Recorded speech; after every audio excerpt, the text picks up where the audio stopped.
wonderfully magical is in the air, isn't it? Yeah. You know, we're feeling it here in this arena, but it's spreading all across this country we love. A familiar feeling that's been buried too deep for I feel far like she's too wearing long. an evil outfit a little bit. You know what I'm talking about. It's the contagious power of hope.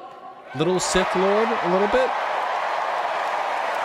See, yeah, okay. The anticipation, the energy, the exhilaration of once again being on the cusp of a brighter day.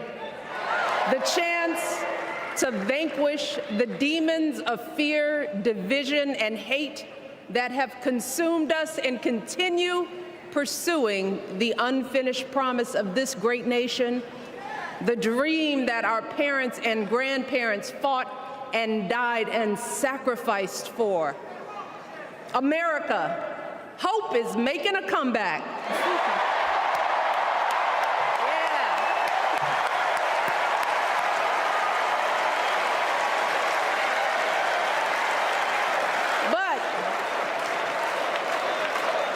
To be honest, I am realizing that until recently, I have mourned the dimming of that hope. And maybe you've experienced the same feelings. Is that deep pit in my stomach, a palpable sense of dread about the future. And for me, that mourning has also been mixed with my own personal grief.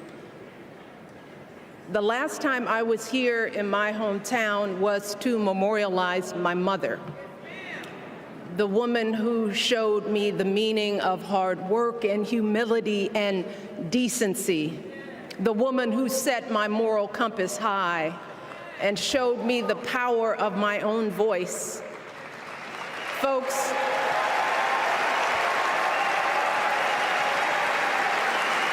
I still feel her loss so profoundly.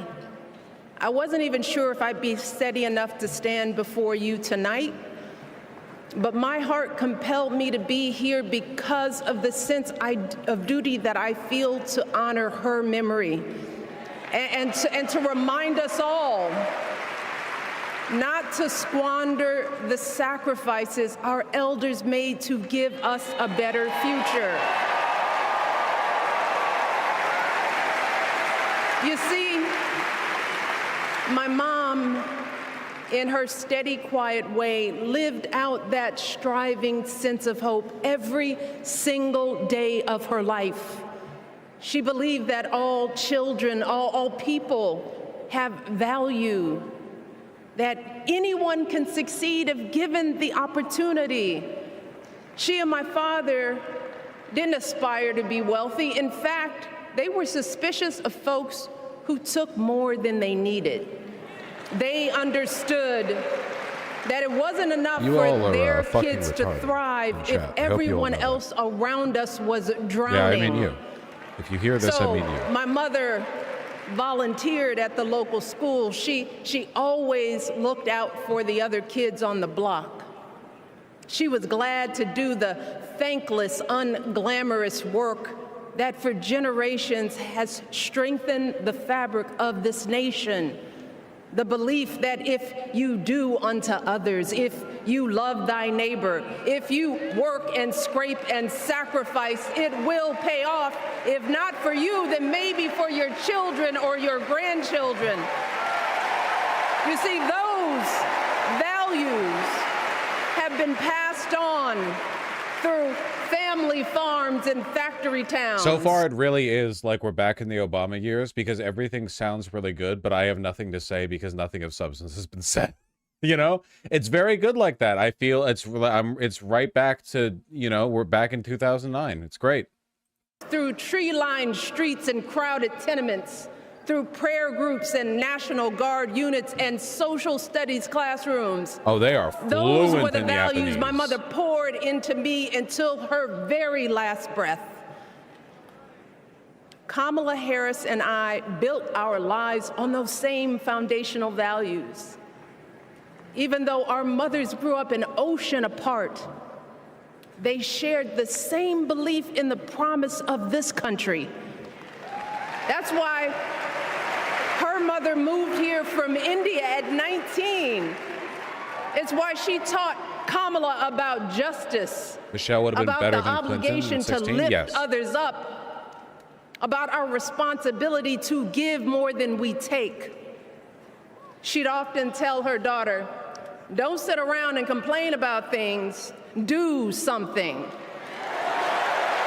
So, with that voice in her head, Kamala went out and she worked hard in school, graduating from an HBCU, earning her law degree at a state school. And then she went on to work for the people, fighting to hold lawbreakers accountable, strengthening the rule of law, fighting to get folks better wages, cheaper prescription drugs, a good education, decent health care, child care, elder care. From a middle-class household, Kamala worked her way up to become Vice President of the United States of America. My girl, Kamala Harris, is more than ready for this moment. She is one of the most qualified people ever to seek the office of the presidency.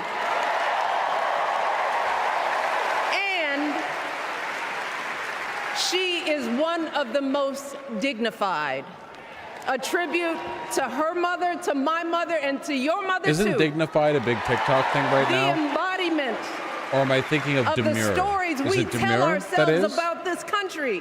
Her story is your story. Demure, okay, It's okay. my story. It's the story of the vast majority of Americans trying to build a better life.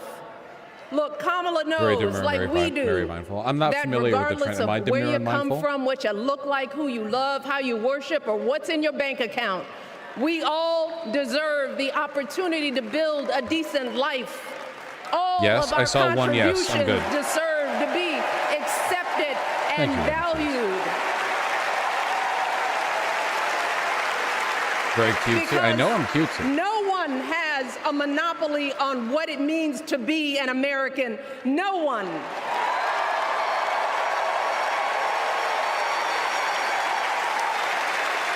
Kamala has shown her allegiance to this nation. I don't really care about so I'll pause instead of muting, but I'll just say I want to add an addendum, okay?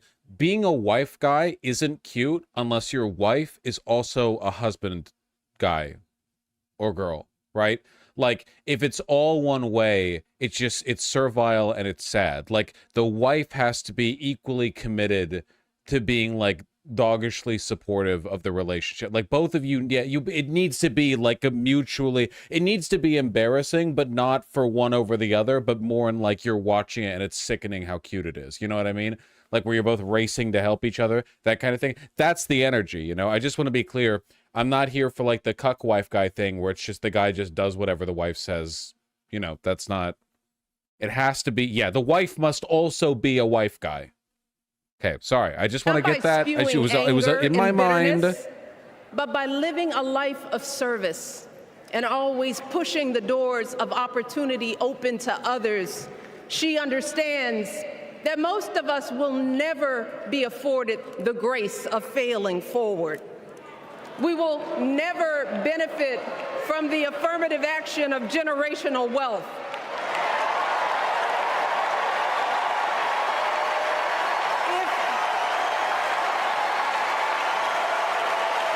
If we bankrupt She a still hasn't business- said anything.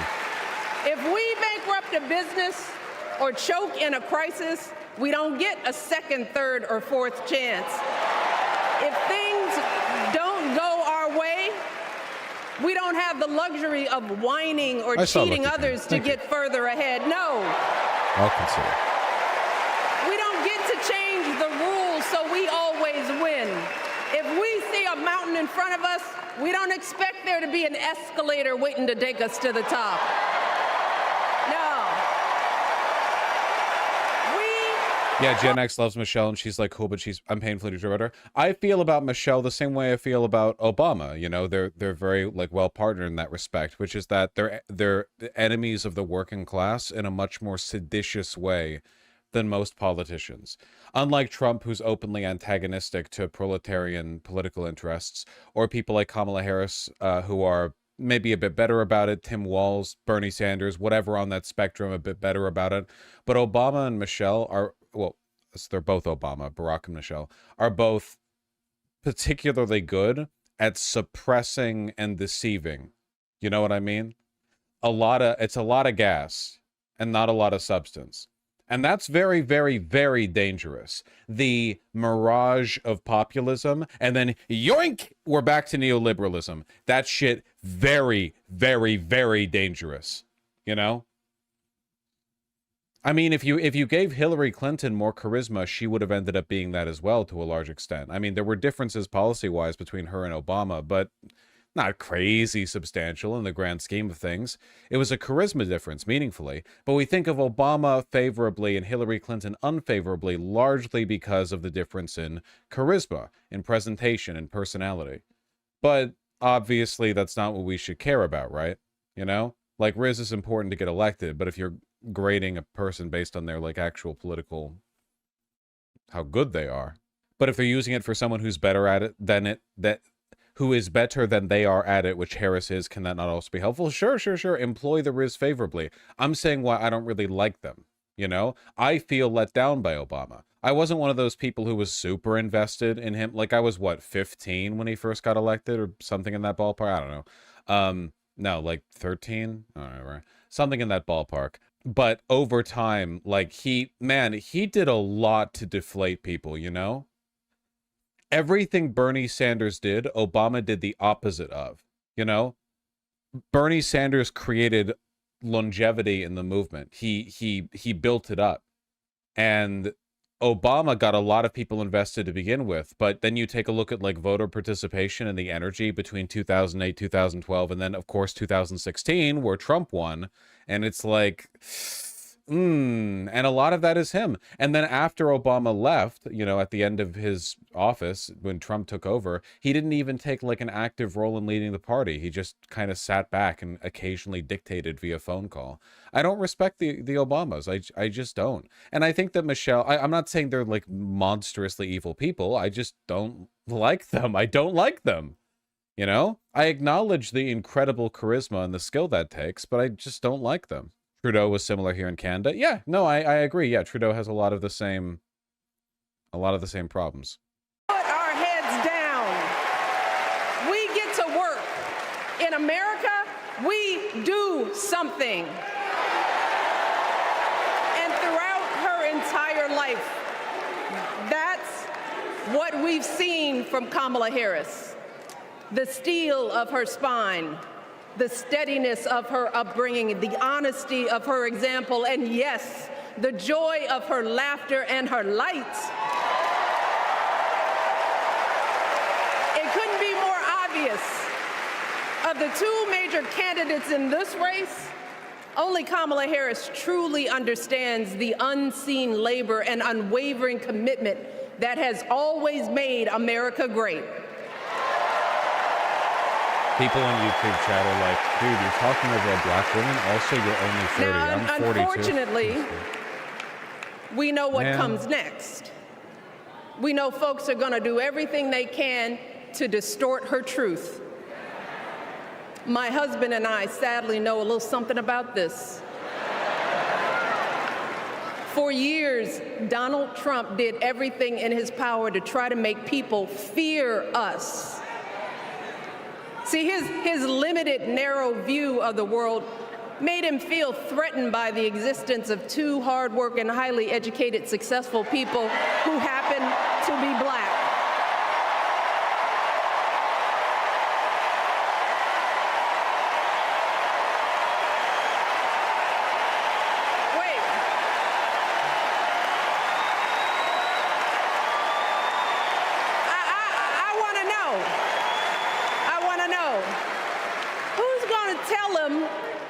Tell him that the job he's currently seeking might just be one of those black jobs. You miss how all the Dems turned on him in the last couple of years of his presidency. The Dems realized they could shit on him and win with more independence. Yeah, well, yeah, because Obama just left a sour taste in a lot of people's mouths. Obama's really popular within the core Democratic constituency, but yeah, when it comes to like exciting the periphery, you know, more independent voters or younger voters, Obama left a bad taste in people's mouths because he kind of didn't get jack shit done. Like the Affordable Care Act is great as a compromise, but he had 8 years. For a time, he had both halves of Congress. Just, yeah, It's his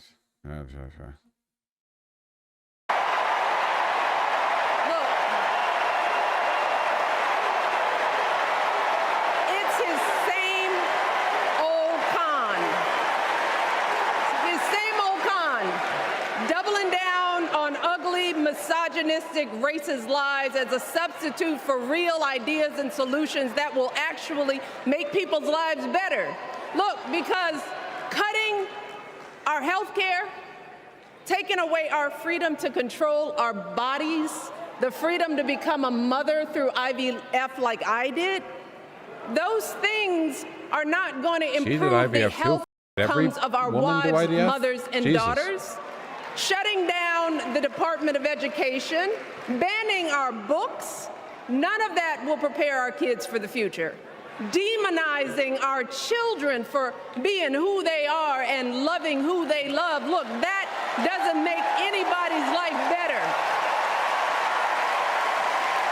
Well, man. Instead, yeah, I'm not a parent. Instead, it only makes us small. And let me tell you this, going small is never the answer. Going small is the opposite of what we teach our kids. Going small is petty, it's unhealthy, and quite frankly, it's unpresidential.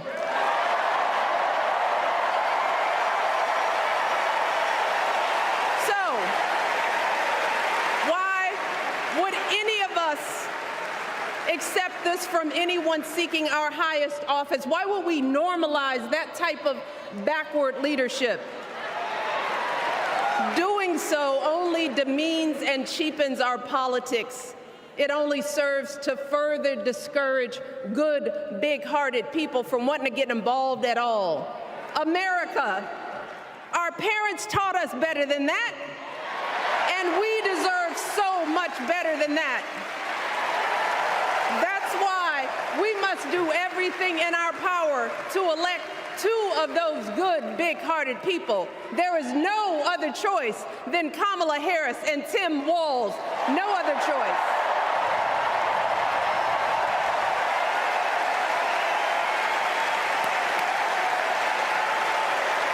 But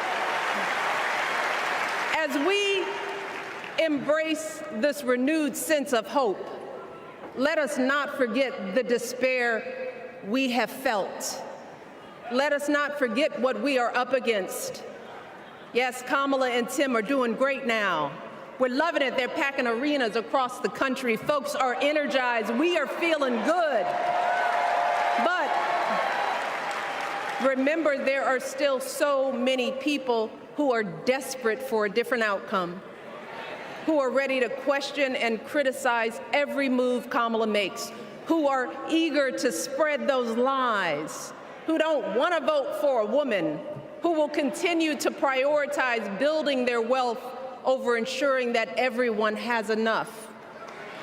So no matter how good we feel tonight or tomorrow or the next day, this is going to be an uphill battle. So folks, we cannot be our own worst enemies. No. See, because the minute something goes wrong, the minute a lie takes hold, folks, we cannot start wringing our hands. We cannot get a Goldilocks complex about whether everything is just right. This ain't class analysis, Dr. Coopers, I promise you. And we cannot indulge our anxieties about whether this country will elect someone like Kamala instead of doing everything we can to get someone like Kamala elected.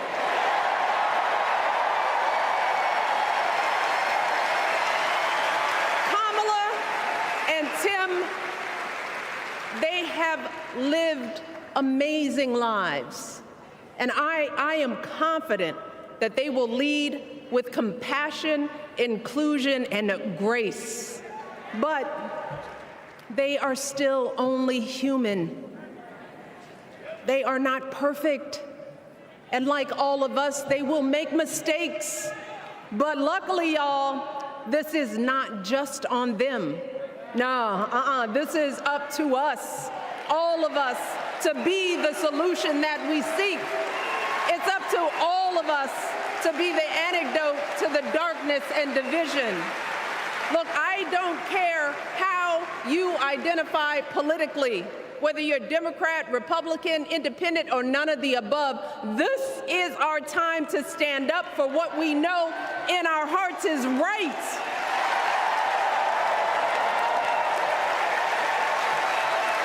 To stand up, not just for our basic freedoms, but for decency and humanity. This shit's putting my ass for to sleep, basic man. respect, dignity, and empathy, for the values at the very foundation of this democracy. It's up to us to remember what Kamala's mother told her. Don't just sit around and complain. Do something. Go hawk to the voting booth. If she drops that one, my opinion will we've turn got around. to do something. If we see a bad poll, and we will, we got to put down that phone and do something. If we start feeling tired, if we start feeling that dread creeping back in, we got to pick ourselves up, throw water on our face, and what? We only have 2.5 months. Like if I turn my brain off, I guess I feel mildly inspired by this, but like why are we repeating ourselves? Yeah, I guess the problem is that like I don't think that these aphorisms are very effective at actually mobilizing people. I think that you can get very brief, insubstantial bubbles like the support for Obama back in 2008, but you don't get movements, right? You don't get you like it's the difference between political power building and building a cult of personality. Obama built a cult of personality. He failed to build a movement. Bernie Sanders built a movement. Now, the movement hasn't won in the presidency, I'll give it that, you know, but it has substantially changed the nature. Like, how much did Obama change the DNC? Think about it. Before Obama, it was George, and before him, it was Clinton. After Obama, it was Clinton. The DNC, if the DNC changed at all, it got more cynical during Obama's time. And he had all the power in the world. He had all the cultural power. With the mandate of the masses that he had, with the margins by which he won over John McCain, he could have changed it for the better, but he didn't. Either, you know, the complacency or whatever else. I mean, you can assign blame however you like, but Bernie Sanders did far more to change the tone of the DNC just by running in 2016 and losing. He shifted the entire dynamic left, and here he is still speaking at the DNC to a cheering crowd, you know? Y'all, to get this done. Only 11 weeks to make sure every single person we know is registered and has a voting plan. So, we cannot afford for anyone America to sit on their hands and wait to be called. Don't complain if no one from the campaign has specifically reached out to you to ask you for your support. There is simply no time for that kind of foolishness. You know what you need to do. So, consider this to be your official ask. Michelle Obama is asking you, no, I'm telling y'all to do something. Wait, what are we being asked to do again? Vote? Like, genuinely, what is she asked? Because... Oh, something. Gotcha. That's great. Thank you. Kind of making my point for me here, I feel. Do something. Do something. It's going to be close. In some states, just a handful, listen to me, a handful of votes in every precinct could decide the winner. So we need to vote in numbers that erase any doubt. We need to overwhelm any effort to suppress us. Our fate is in our hands. In 77 days, we have the power to turn our country away from the fear, division, and smallness of the past. We have the power to marry our hope with our action. We have the power to pay forward the love, sweat, and sacrifice of our mothers and fathers and all those who came before us.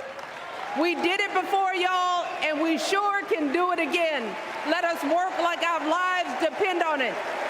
And let us keep moving our country forward and go higher, yes, always higher than we've ever gone before as we elect the next president and vice president of the United States, Kamala Harris and Tim Walz.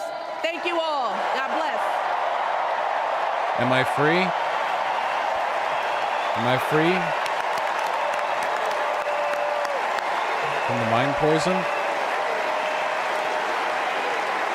Or not? She's gonna talk more. Now, before Do something. I Do something. I have one more job tonight.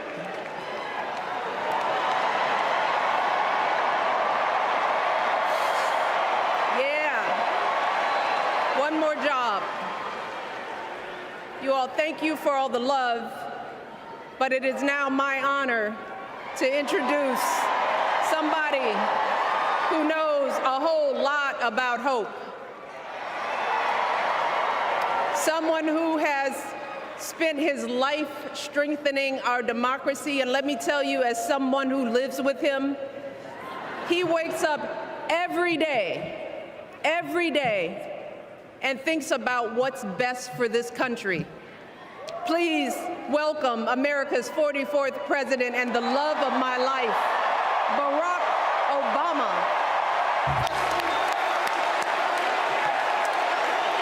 Thank you, thank you.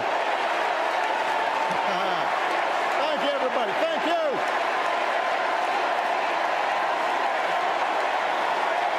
Thank you. All right, that's enough. Thank you, thank you. Chicago! It's good Holy to be shit, is his home. hair short or is it thinning? He's an old man. It is good to be home, and I don't know about you, but I'm feeling fired up.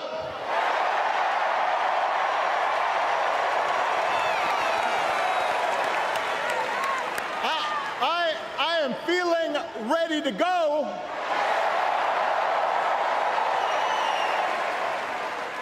Even if I am the only person stupid enough to speak after Michelle Obama.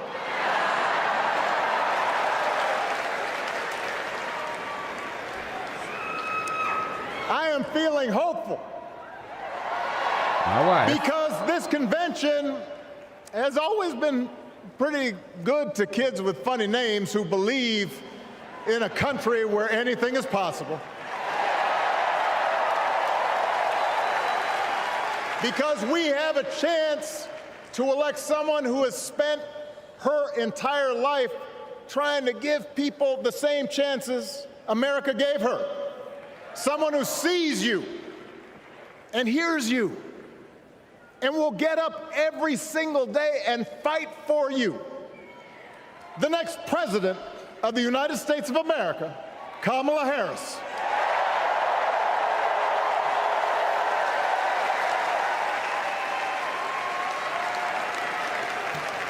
It's been 16 years since I had the honor of accepting this party's nomination for president. And I know that's hard to believe because I have not aged a bit.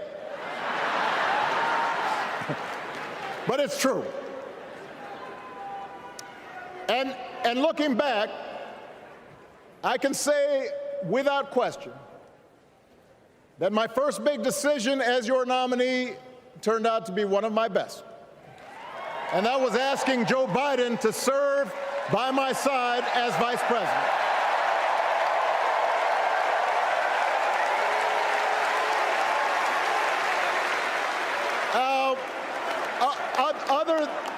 beyond some common Irish blood, Joe and I come from different backgrounds, but we became brothers. And as we worked together for 8, sometimes pretty tough years, what I came to admire most about Joe wasn't just his smarts, his experience. It was his empathy and his decency and his hard-earned resilience, his unshakable belief that everyone in this country deserves a fair shot.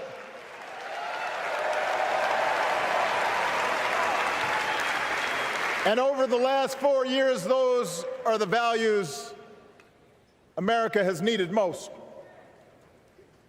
At a time when millions of our fellow citizens were sick and dying, we needed a leader with the character to put politics aside and do what was right.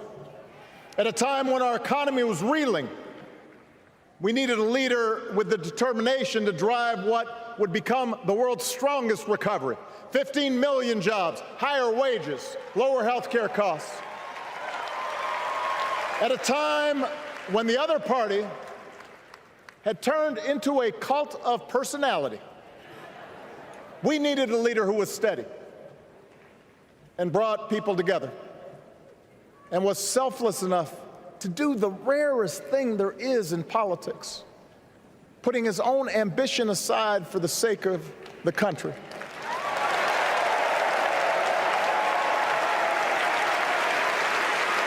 So they are going with will remember Joe Biden as an outstanding president, the narrative that he put his ambition aside. Who defended democracy at a moment of great danger.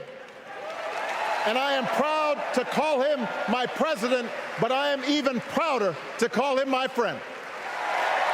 Of course they are. I mean, they could have gone in a different direction. They could have said, like, he decided enough was enough, but...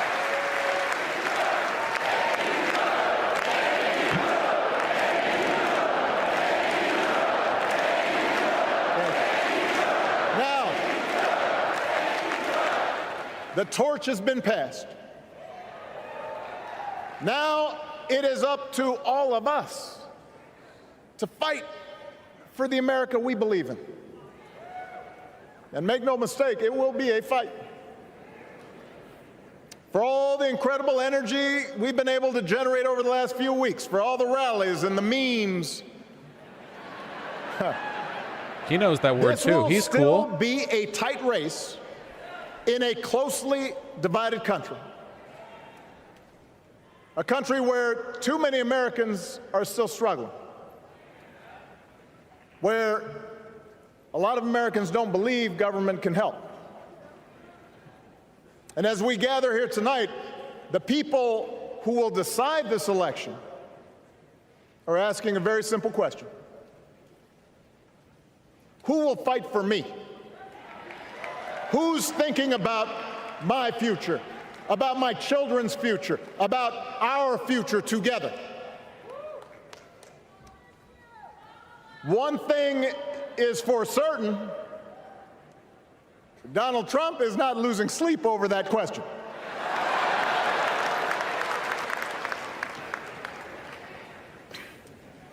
Here's a 78-year-old billionaire who has not stopped whining about his problems since he rode down his golden escalator 9 years ago.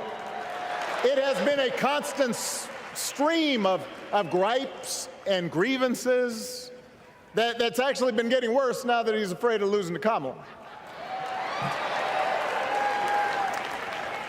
There's the childish nicknames, the crazy conspiracy theories, this weird obsession with crowd sizes.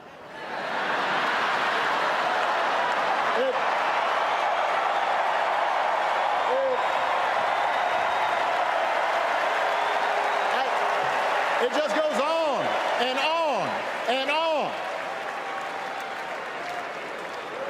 The other day I heard someone compare Trump to the neighbor who keeps running his leaf blower outside your window every minute of every day.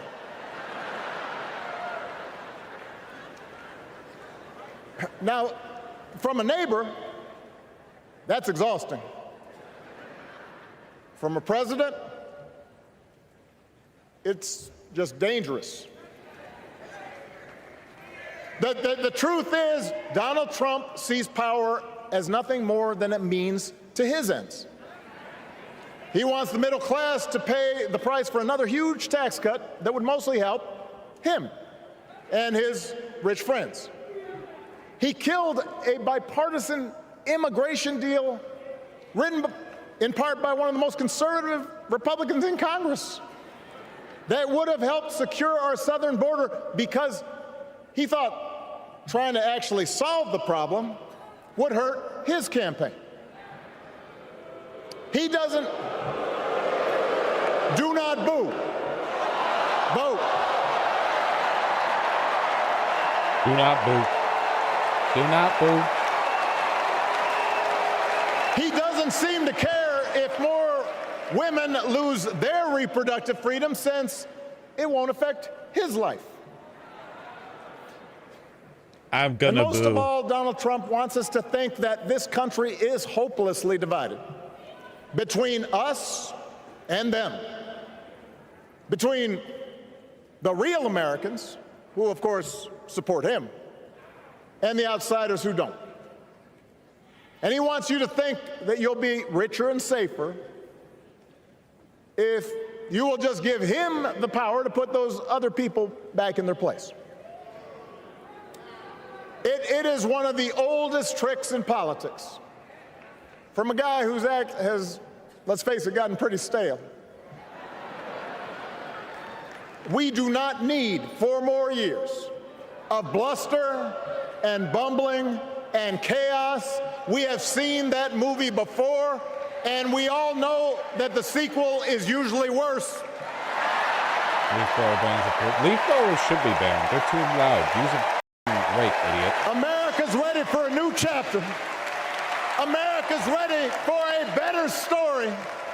We are ready for a President Kamala Harris.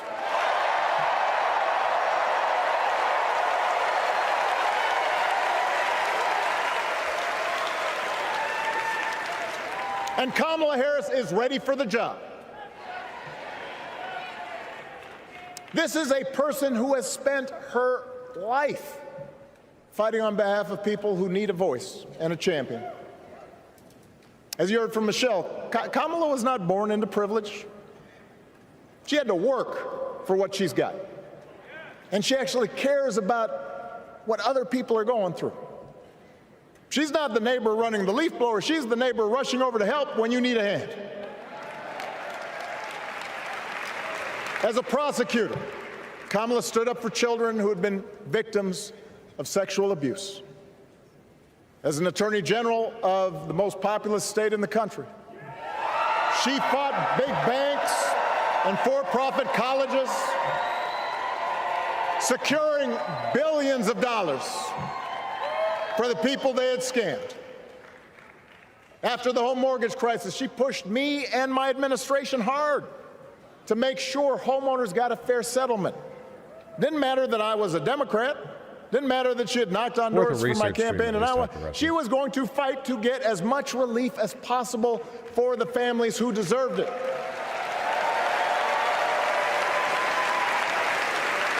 As vice president, she helped take on the drug companies to cap the cost of insulin, lower the cost of health care, give families with kids a tax cut. And she is running for president with real plans to lower costs even more and protect Medicare and Medicaid, and sign a law to guarantee every woman's right to make her own health care decisions.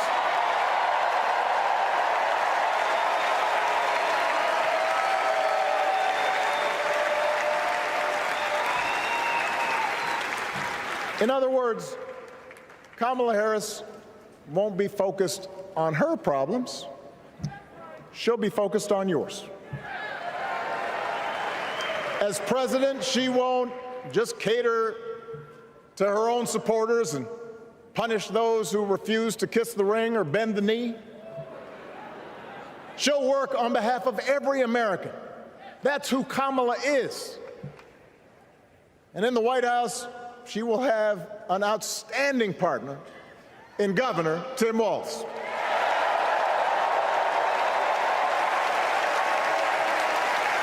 Let me tell you something. Let me tell you something. I love this guy.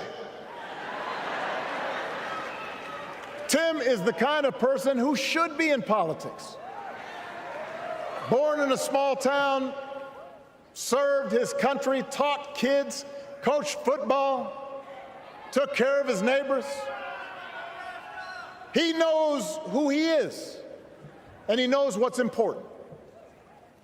You can tell those flannel shirts he wears don't come from some political consultant. They come from his closet, and they have been through some stuff.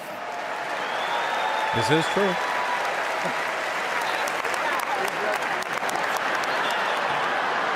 have been through some stuff. That's right. What's the second wave we're laughing from? Something happened in the Jumbotron? Together, Kamala and Tim have kept faith with America's central story.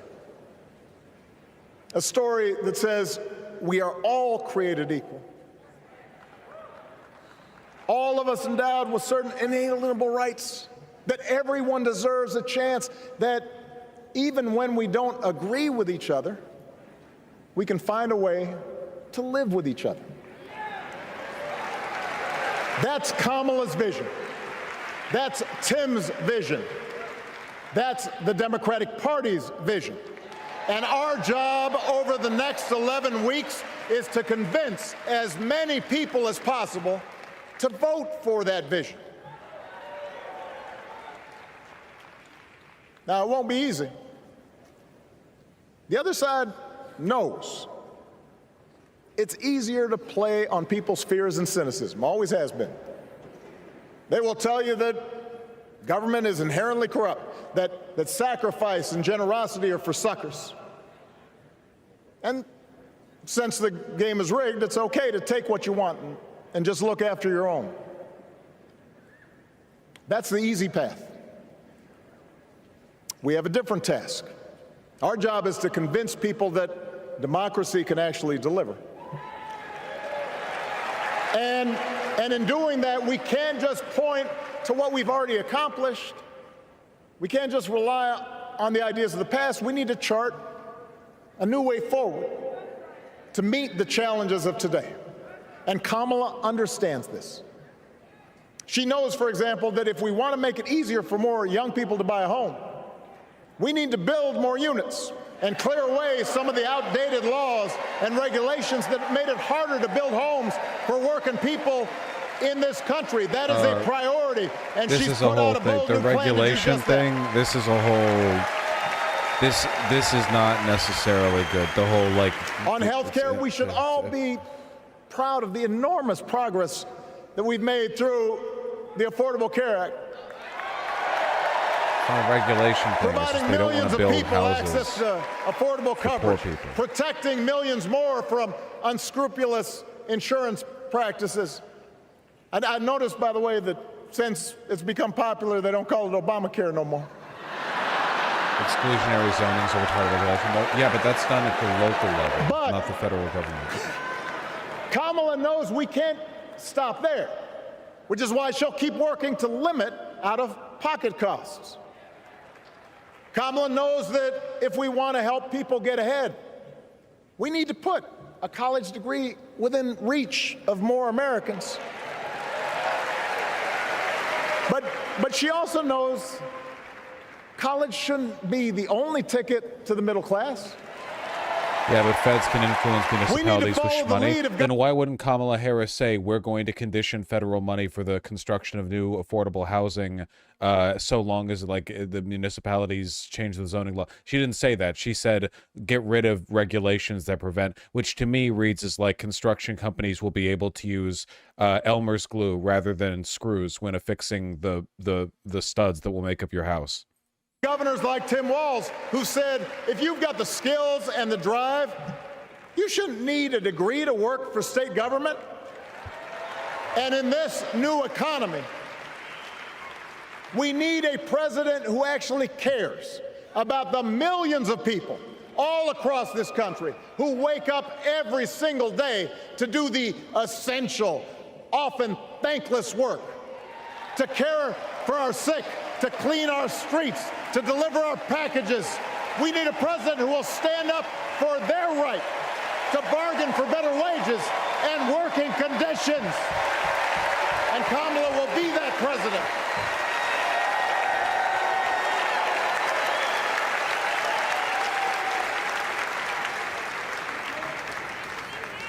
Yes, she can.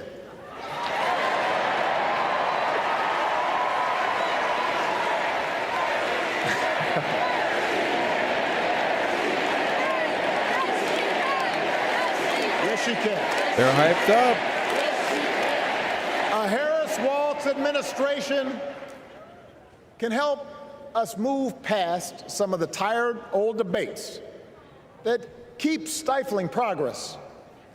Because at their core, Kamala and Tim understand that when everybody gets a fair shot, we are all better off.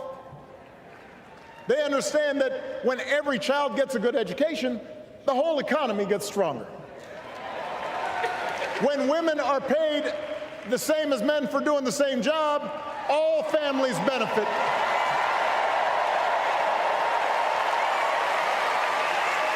They understand that we can secure our borders without tearing kids away from their parents, just like we can keep our streets safe while also building trust between law enforcement and the communities they serve and eliminating bias. That will make it better for everybody.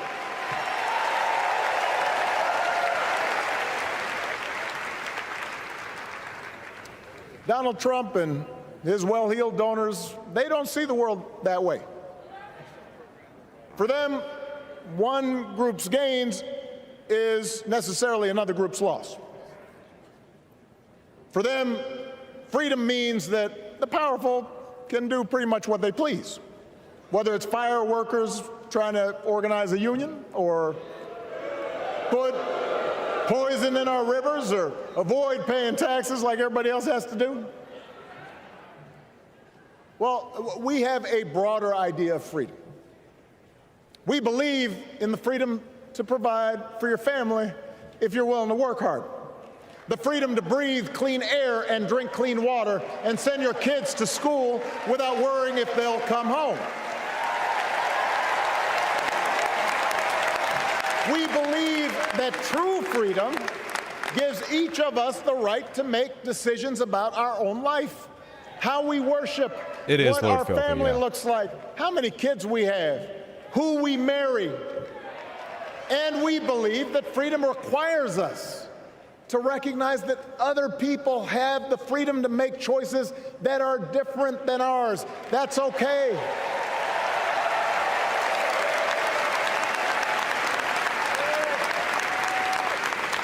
That's the America Kamala Harris and Tim Walz believe in. An America where we, the people, includes everyone. Because that's the only way this American experiment works. And despite what our politics might suggest, I think most Americans understand that. Democracy isn't just a bunch of abstract principles and dusty laws in some book somewhere. It's the values we live by. It's the way we treat each other, including those who don't look like us, or pray like us, or see the world exactly like we do.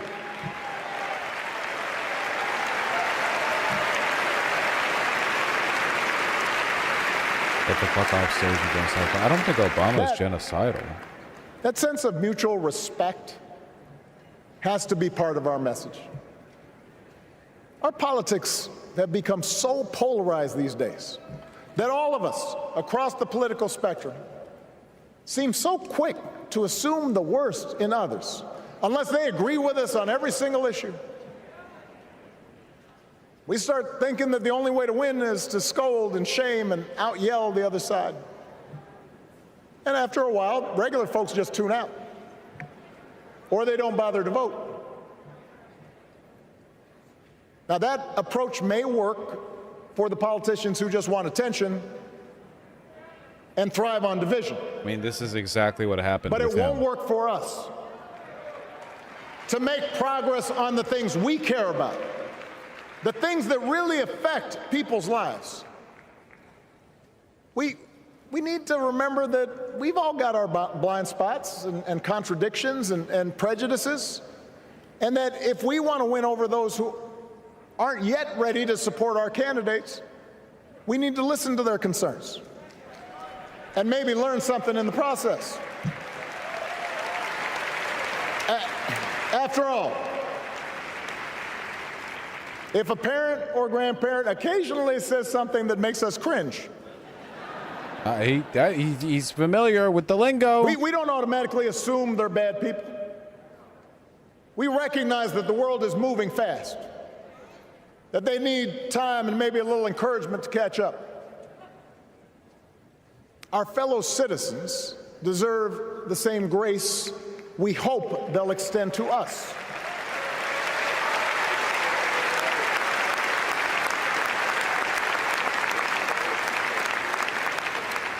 That's how we can build a true Democratic majority, one that can get things done. And by the way, that does not just matter to the people in this country. The rest of the world is watching to see if we can actually pull this off.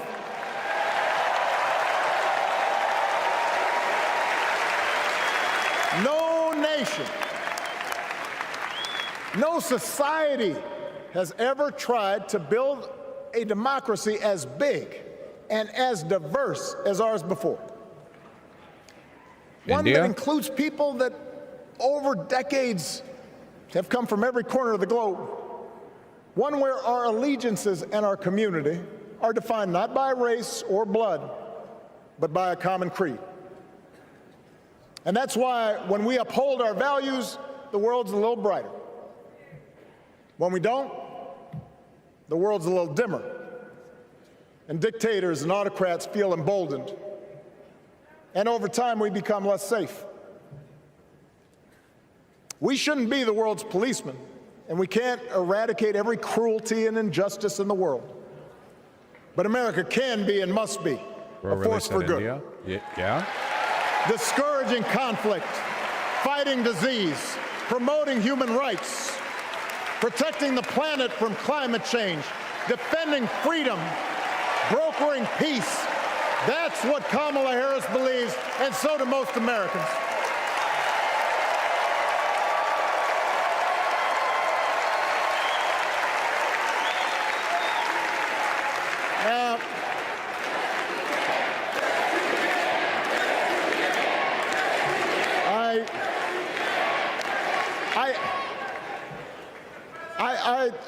I know these ideas can feel pretty naive right now. We live in a time of such confusion and rancor, with a culture that puts a premium on things that don't last. Money, fame, status, likes. Tease hip. We chase the approval of strangers on our phones. Wow, iPhone. We build all manner of walls Deep. and fences around ourselves, and then we wonder why we feel so alone. Wow. We don't trust each other as much because we don't take the time to know each other. And in that space between us, politicians and algorithms teach us to caricature each other and troll each other Oh my God. and fear each other. He's 100% right, Lamau. Yeah, that's what happens when you say like really broad platitudes that don't mean anything. People don't trust each other enough. We don't engage with each other, but there's a shared humanity that we need to Yeah, that's what a platitude is. That's why it's useless. We all understand, like, I can't, what am I even supposed to say about this? Like, rhetorically, it's Obama. We had him as president for 8 years. Messaging wise, it's Obama. Like, okay. But here's the good news, Chicago. All across America, in big cities and small towns, away from all the noise, the ties that bind us together are still there. We still coach Little League and look out for our elderly neighbors. We still feed the hungry in churches and mosques and synagogues and temples. We share the same pride when our Olympic athletes compete for the gold. Because the arc of speeches like this narratively are always the same. America is a beautiful, glorious, beautiful, shining city on the hill, perfect, fantastic, but we have lost our way. People have been led astray due to the evil machinations of Donald Trump or whatever else, someone, some party, some person.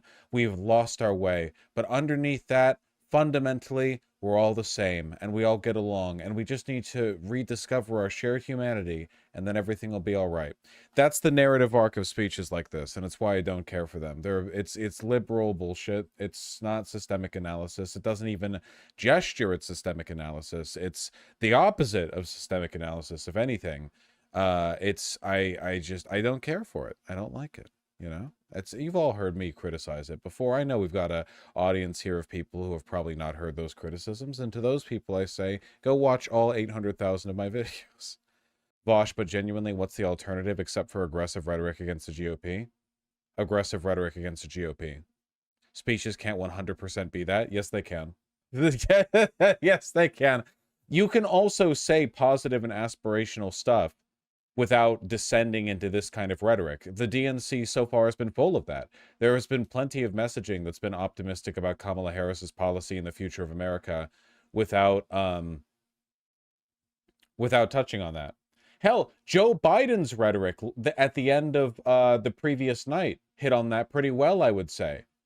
And it didn't hit this narrative beat. Isn't it good messaging compared to the crap the GOP is spewing? This messaging was what bridged into Trump winning in 2016. So I don't care for it. Because the vast majority of us do not want to live in a country that's bitter and divided. This is what I mean. This is the thing. This is what I'm opposed to. Yes, they do, man. Republicans constantly seek that bitter division. That's the whole thing they're here for. There are material causes for it. It's not like it's like a genetic thing in their brain that makes them like that, at least not for most of them.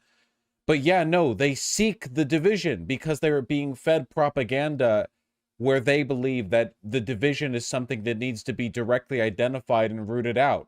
Could you imagine saying this about Nazis, dude? Like, imagine looking at Republican rhetoric on trans people for the past 6 years and going, yeah, they don't seek division. What do you mean? Go on Twitter right now. Go look at conservative messaging on Twitter right now. They're psychopaths.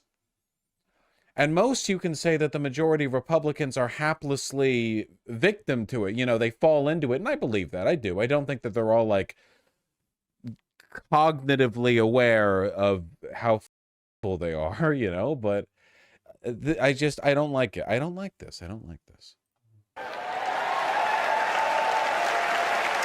We want something better.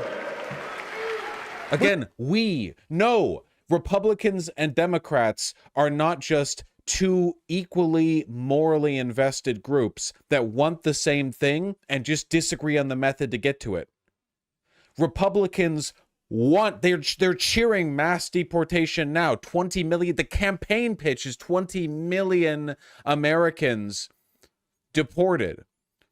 The idea that trans people and gay people are groomers and pedophiles who are ruining the moral fabric of this country is not like an unspoken implication. It is woven into the messaging of the party. Stop. They're not like us. They ain't like us. Stop with this reaching across the aisle bullshit. You did it for 8 years and it never worked. It never worked. They took advantage of you for it.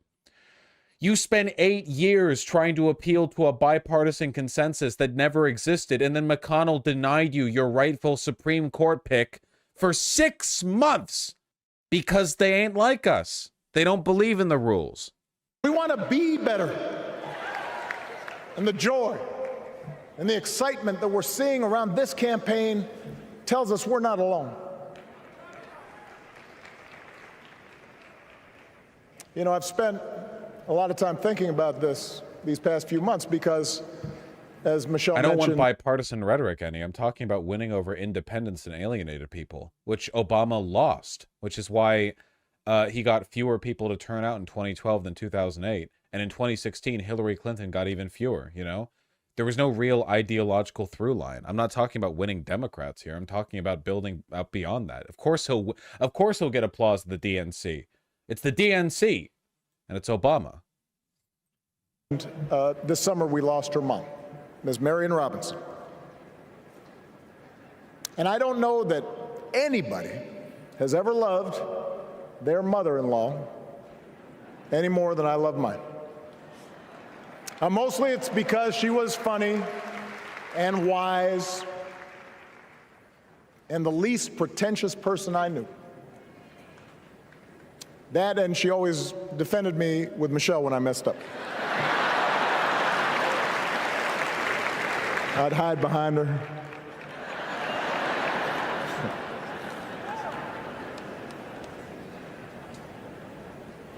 But I also think one of the reasons Mary and I became so close was she reminded me of my grandmother. But maybe this time around, this approach could be more successful. I love running like a socialist community and like the moment Obama speaks, you guys just falter to the rhetoric.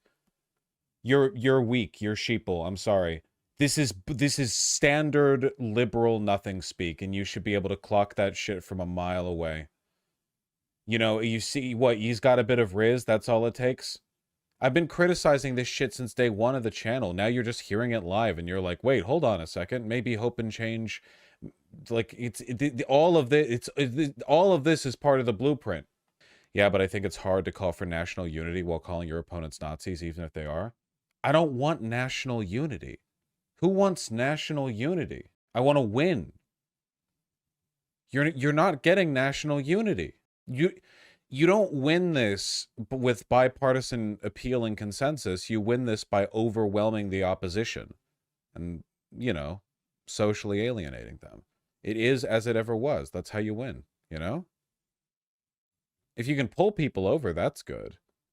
I don't think this rhetoric does it, though. It comes across as insincere. Certainly to me. The woman who helped raise me as a child.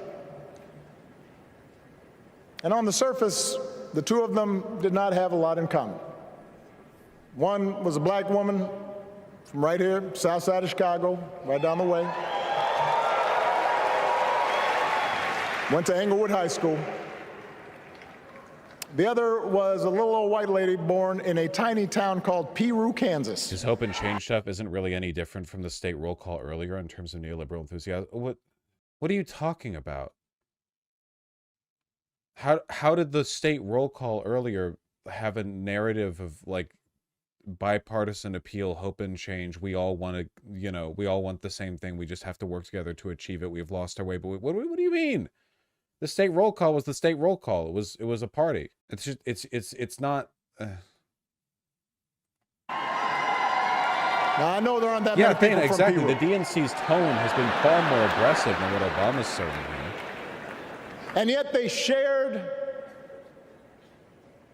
a basic outlook on life. They were strong, smart, resourceful women, full of common sense, who, regardless of the barriers they encountered, and women growing up in the 40s and 50s and 60s, Isn't both they types of encountered rhetoric good to capture as many people as possible? I'm genuinely like at a loss on this one. I didn't expect to be fighting on this point. This rhetoric is the opposite of class analysis. The line, rhetoric is not all neutral. Different kinds of rhetoric, the way you make these arguments, the way you appeal to people, imply different views of the world. This view of the world is fundamentally collaborationist. It's the same one that Obama tried for 8 years that directly led to Donald Trump. The stuff he's saying right now was the groundwork for Donald Trump winning. All of the you're praising you're taking bricks from the staircase that led to Trump winning in 2016.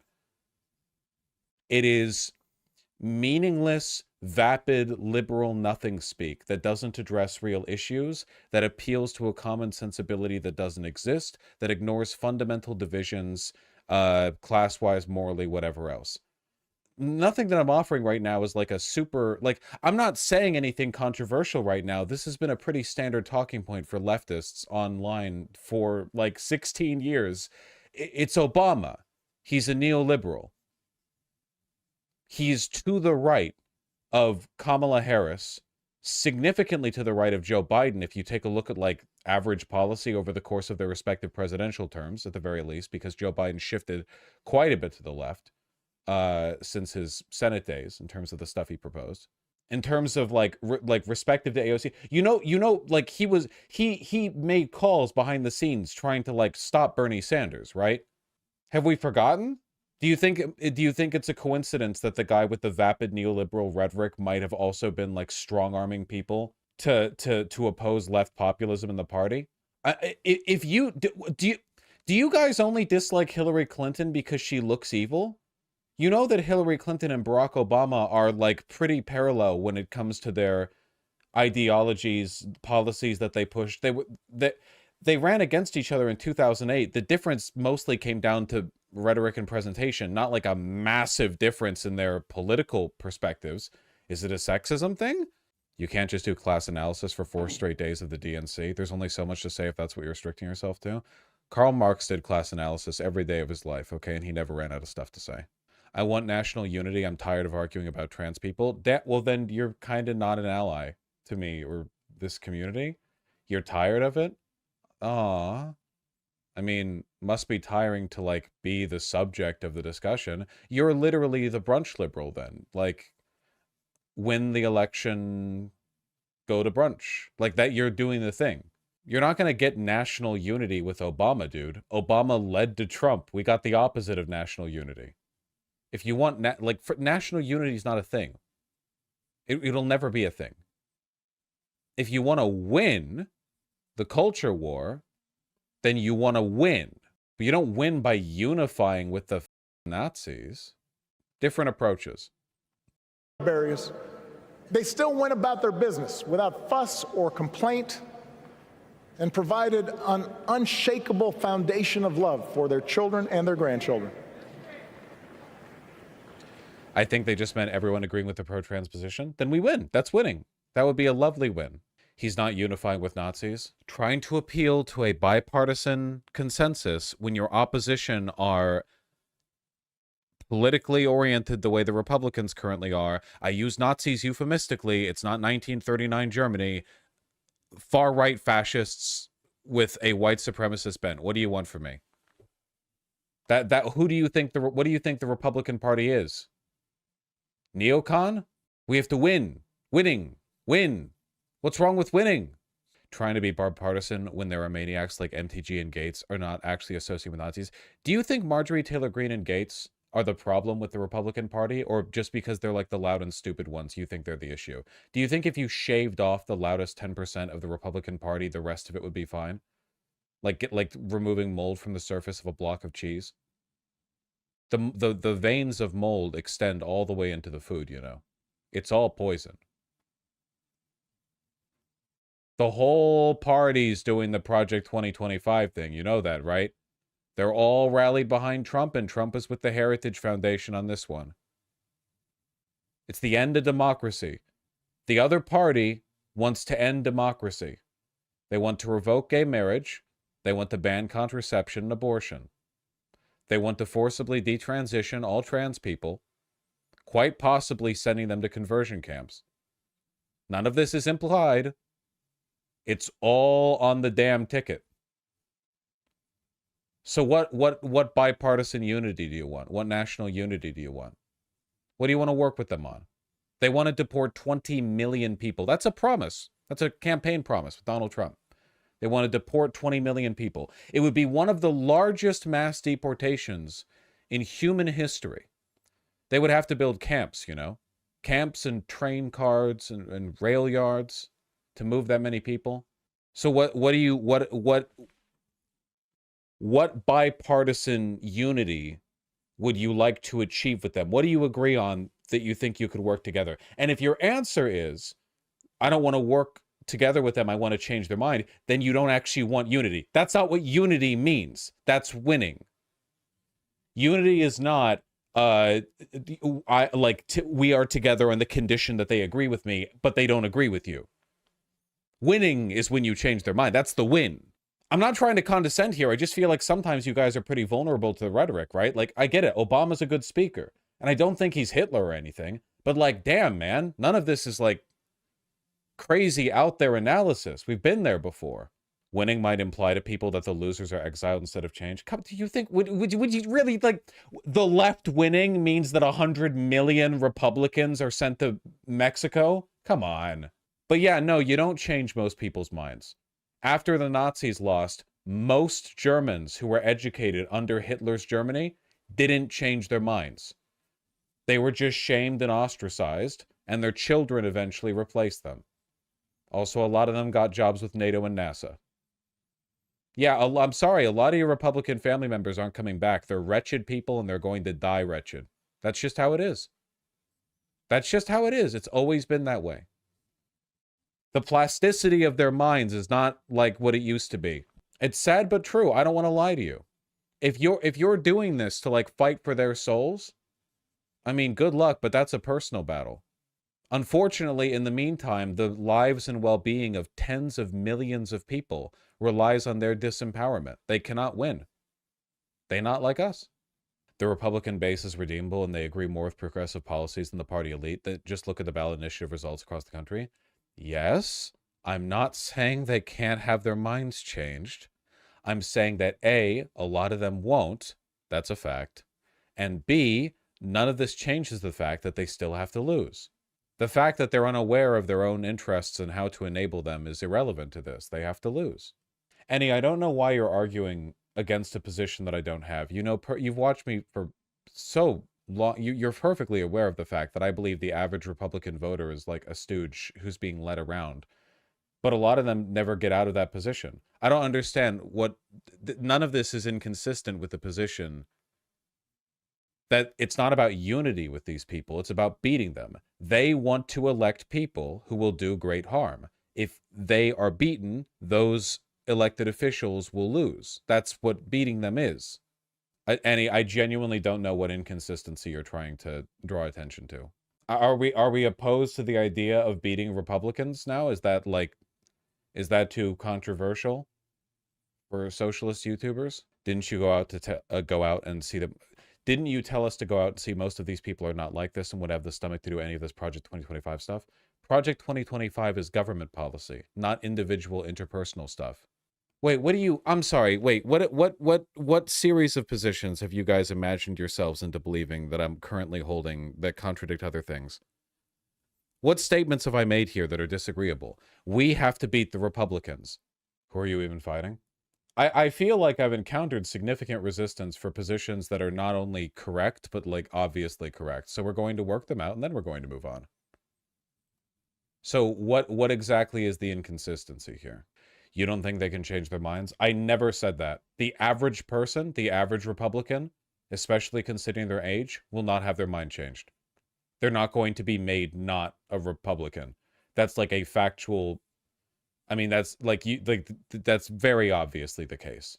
Yeah, conspiracy brain is like not only is conspiracy brain really difficult to come back from, but it's also the norm now in the Republican voter circles. Like being a supporter of Donald Trump now necessitates being conspiracy brain. There's no rational way to be a Republican, like an active Republican. You know what I mean?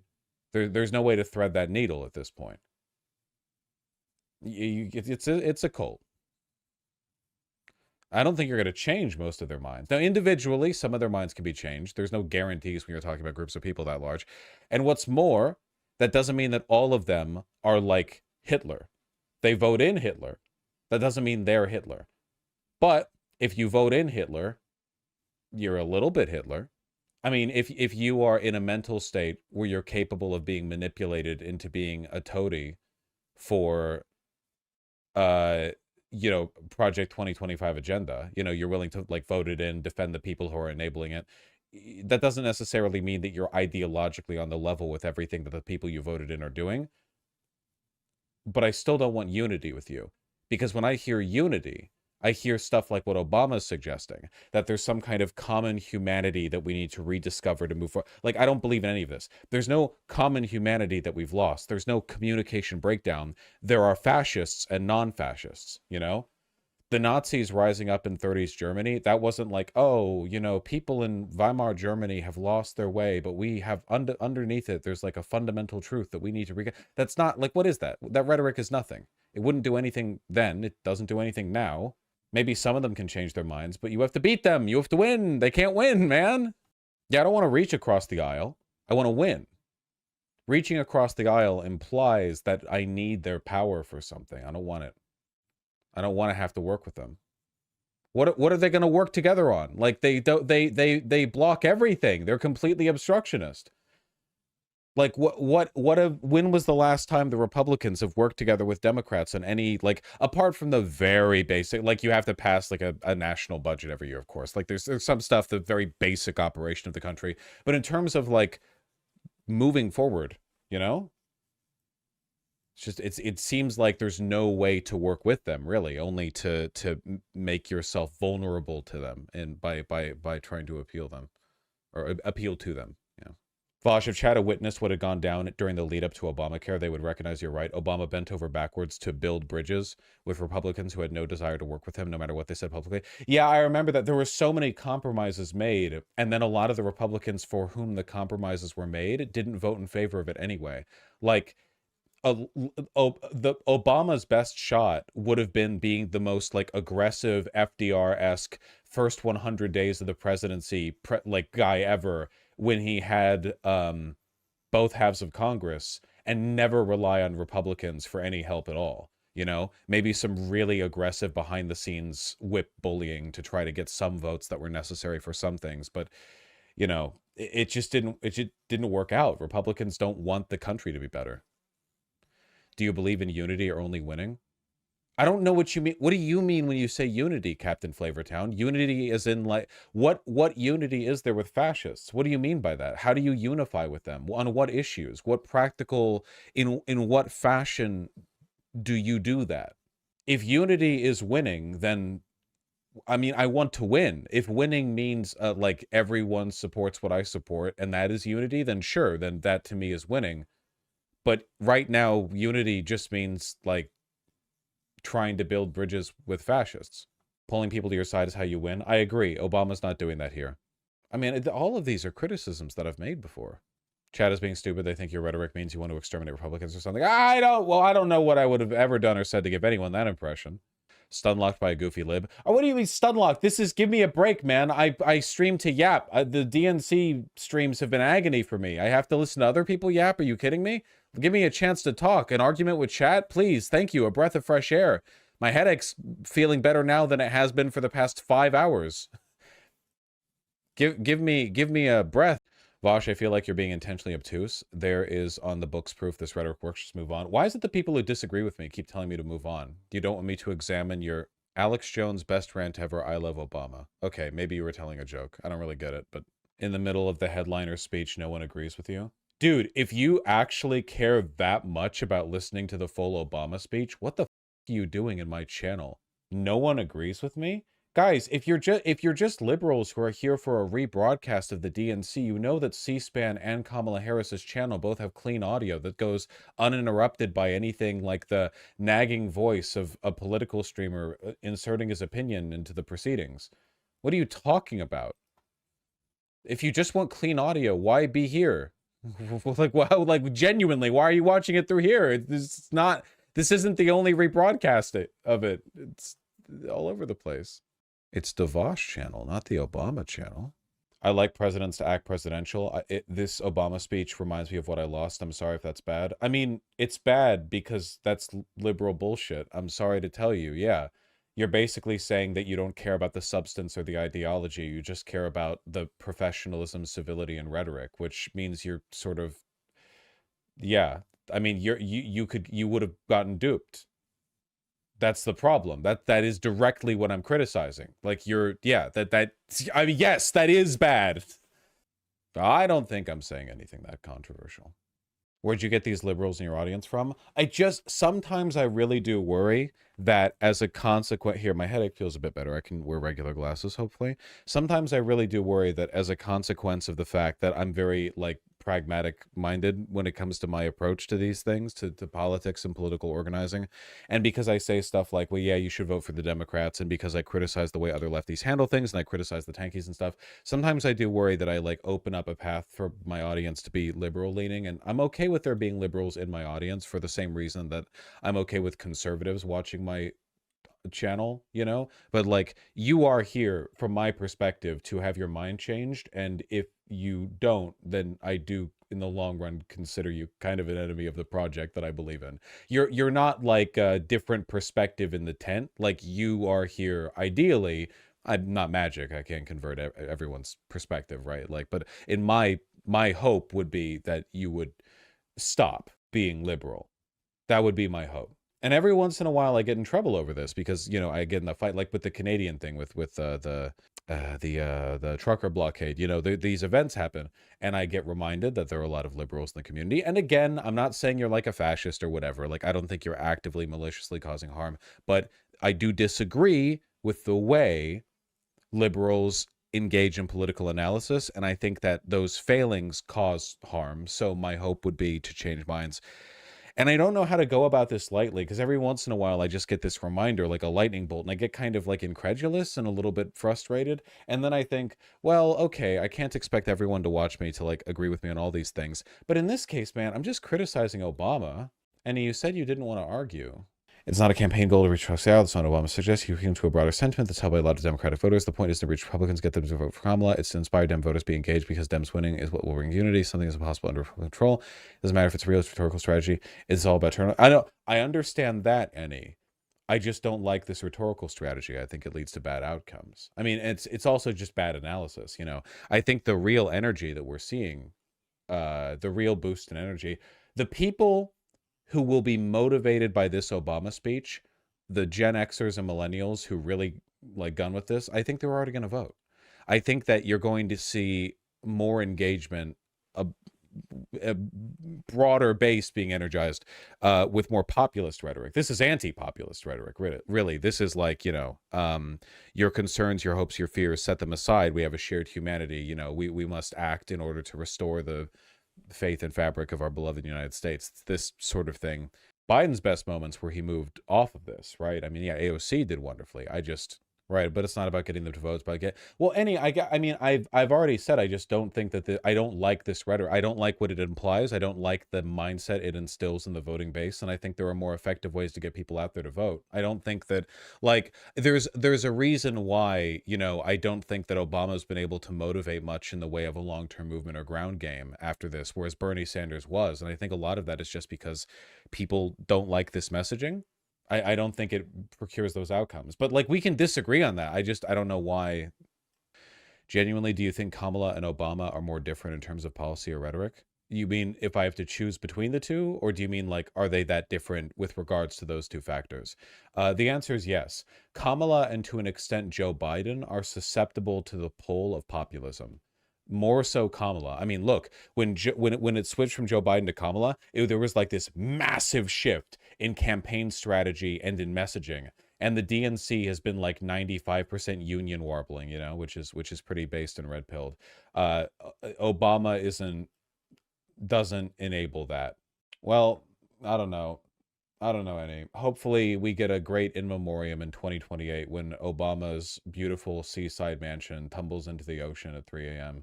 And after that, I don't have to suffer his Rizzy speeches anymore. And in place, we have just Sean Fain and AOC and what have you, you know? God willing, I can be freed from the dynamic. Okay.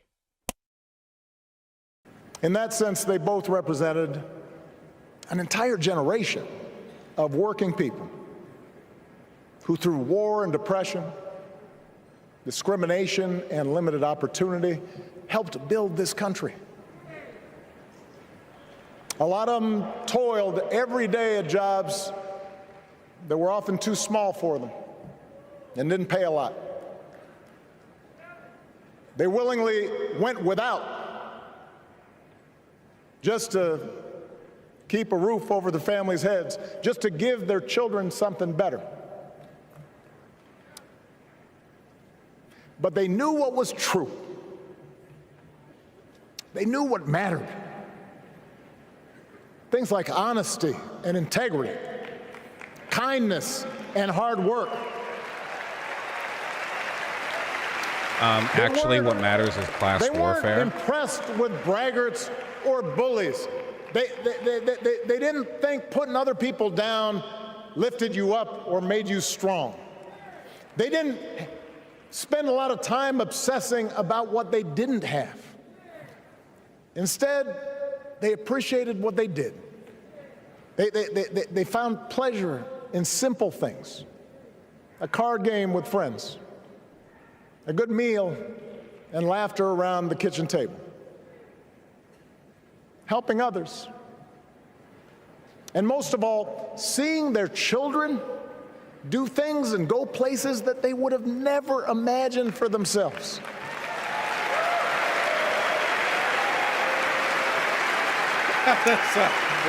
Whether you are a Democrat or a Republican or somewhere in between, we have all had people like that in our lives. People like Kamala's parents, who crossed oceans because they believed in the promise of America. People like Tim's parents, who taught him about the importance of service. Good, hard-working people who weren't famous or powerful, but who managed in countless ways to leave this country just a little bit better than they found it. As much as any policy or program, I believe that's what we yearn for. A return to an America where we work together and look out for each other. A restoration of what Lincoln called, on the eve of Civil War, our bonds of affection. An America that taps what he called the better angels of our nature. That is what this election is about. And I believe that's why, if we each do our part over the next 77 days, if we knock on doors, if we make phone calls, if we talk to our friends, if we listen to our neighbors, if we work like we've never worked before, if we hold firm to our convictions, we will elect Kamala Harris as the next President of the United States, and Tim Walz as the next Vice President of the United States. We will elect leaders up and down the ballot who will fight for the hopeful, forward-looking America we all believe in, and together we too will build a country that is more secure and more just, more equal, and more free. So let's get to work. God bless you. And God bless the United States of America. Am I free? Oh yeah, okay. It's just a religious send-off.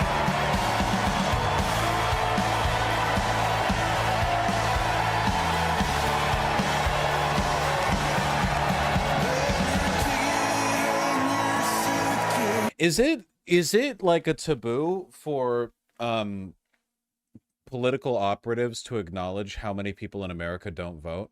I feel like that very rarely comes up, you know? He implied we're going back. Yeah, I feel like, yeah, I don't know. Voting really should be mandatory. I don't care what the problems are with it. I don't care. Whenever you say that, some Poindexter is like, but it's not actually that good. Man, I don't care. I don't care. Sometimes through sheer conviction, you have to deliver the, if there's no voter suppression, sure. Well, if voting's mandatory, then there can't be voter suppression, because if you suppress the vote, then they're just like, oh, well, you have to vote still. So your previous vote was suppressed. You have to do a vote. Voting day should be a free day off. Why are Democrats unaware of how disaffected people are? Well, I don't think you're going to get much done by directly acknowledging disaffected people because they're disaffected, so they're not listening to you. But I do think you're going to get a lot more out of people like AOC. I mean, not just AOC. There's a lot. We don't actually know we don't know that much about the demographics of non-voters. Like we know literally what their demographics are, kind of, but we don't know why they're disaffected. And that to me is the real interesting question, right? You need an honest one. If you're not voting, is it because you don't care enough? You're unaware, like disconnected, you're bitter or spiteful, or like what? Like what's the actual reason? Because and then break that down by racial, gender, age categories, you know? Wouldn't that get you something interesting? What if it turned out that, like, you know, 12% of white voters who didn't vote because they were disaffected or felt like they weren't represented, but like 43% of black voters who didn't vote because they felt like they were disaffected or not represented? That'd be like, you know, I feel like you could get something really interesting there, but it's tough to get good answers to it because people don't always answer honestly, you know? Wasn't Obama supposed to speak on Project 2025? I think he mentioned it. I think. He didn't really get into it. Well, yeah, we don't want to be oppositional. Obama speaking is practically hypnotic, man. Why is he this useless with a talent like that? Yeah, I don't know. There might be an inverse relationship between charisma and the ability to, like... No, I don't know. There are different kinds of charisma. The point ultimately that I'm getting at, and the reason why I dislike the Obamas and everything like that, is because...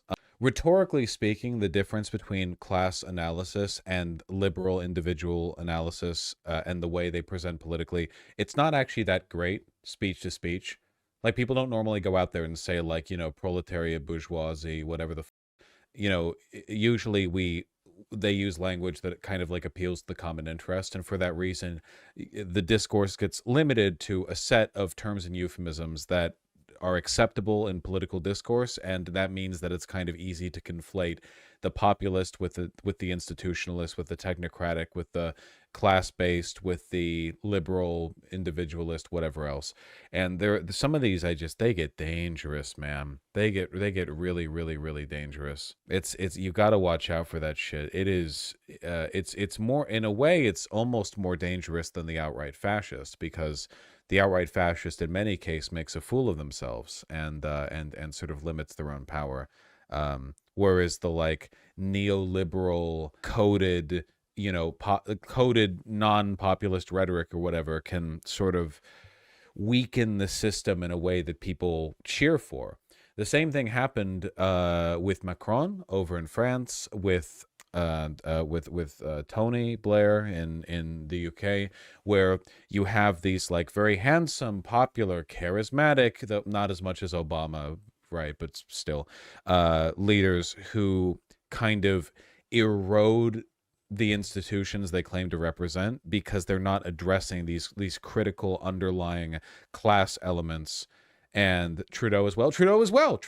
Yeah, it's always like handsome, charismatic, sex appeal guy with a lot of riz, and then and they come out promising hope and change, but it turns out they're neoliberals, and then like over their term the far right rises. You know, this has happened like all over the place, and there's a reason for that. It's not a coincidence. It's because this rhetoric, it's very weak in ways that aren't always easy to immediately appreciate. So it makes me it agitates me a little bit when I see what I perceive as people, like, going along with it, because it sounds so close to correct. You know what I mean? Like, it sounds like it should be on the ball, but there are critical issues. You know, there are core problems with it. It's complicated, you know. It's not like a hard line or anything. It's just, why is hope and change associated with that? Well, hope and change kind of sounds like foo-foo, you know, like foo-foo, woo, nothing, but also it's just because of Obama, right? Like Obama, it's just like codified Obama language, you know. So I assume I'm a lib by your definition. I think history is a struggle between both nations and classes at the same time. I think we're currently in the age of robber barons. Big correction is needed. But I think dismantling state and private property might be too far. Does that make me an enemy of the project? On a long enough time scale, possibly. Yeah, I mean, it kind of depends. I'm not like, I don't want to be too essentialist about it. I don't think that being a liberal means you're like innately incapable of reasoning. If you think history is a struggle between classes, though, you're applying like a dynamic of historical materialist analysis that is not liberal in its framework. So even if you're a liberal in the sense that you don't believe in literal communism, like we have a shared analytical understanding of things that might allow us to parse out disagreements. It's not like an essentialist thing. I'm not saying I'm not an essentialist. Republicans can have their minds changed. Liberals can be agreed with and disagreed with, and meaningful decisions can be made. I'm just talking in generalities, which again, I have to, because we're talking about like the effect that ideologies have on people. Millions of people. I can't really speak to how it has an effect on every individual. That's not possible. I don't want to imply that if you're a liberal, you're like a lesser being or anything, except for when it's funny for me to do so. If it would be funny for me to say that, I will say it. But in all sincerity, like I think that there's a failure of analysis there. That's the main one. It's a failure of analysis. The analytical framework comes before the conclusions, because you arrive at the conclusions after applying the framework. And if the framework is flawed, the conclusions will also be flawed in many cases. It's possible that the conclusions end up being identical, even with a different or even worse framework, just circumstantially, right? But, you want to make sure the framework is solid. It's ideal. TBH, communism so far in the future. This channel isn't about pushing for communism. I don't talk about it. I think maybe in the future it'd be pretty PogChamp. I mostly talk about the analysis and things we can do now, Things we can do now, definitely including the anti-fascism element. That's probably the most important bit. But for me, it's about the analysis. And I think that with the analysis, if you have the right analytical framework, you can end up maybe down the road forming conclusions that are, some might say communistic, very left-leaning. I've been really hyped up for Kamala replacing Joe Biden, but you guys have to remember the stuff that I've been saying about Kamala Harris, it hasn't been about how good she is. I almost never talk about that. I talk about how effective she's been. Huge difference. If I was jazzed up about how good Kamala Harris was, then, I would like her the way I like Bernie Sanders. And I don't. For me, it's been more, this is good strategy to win. And I want her to win, but there is, that's a big difference. And I worry as a consequence of that. I was criticizing Kamala Harris for what I consider to be ineffective liberal economic policies when she did that talk 5 days ago. And a lot of people in chat were mad at me, I don't understand. Is he supporting Trump now? Why do you hate Kamala Harris? It's what the she's still a liberal, dog. Did you think we agreed on those issues? But I also don't want to be one of those LARPing lefty YouTube channels where every 5 seconds they have to remind their audience that they're a communist and they're better than you. You know what I mean?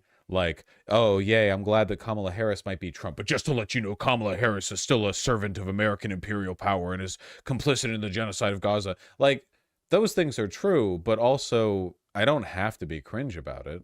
But you guys should remember it. I just need a placard that flashes every 30 minutes on stream. Just I have a button, Never forget, this is a socialist channel and Kamala Harris is a liberal cop.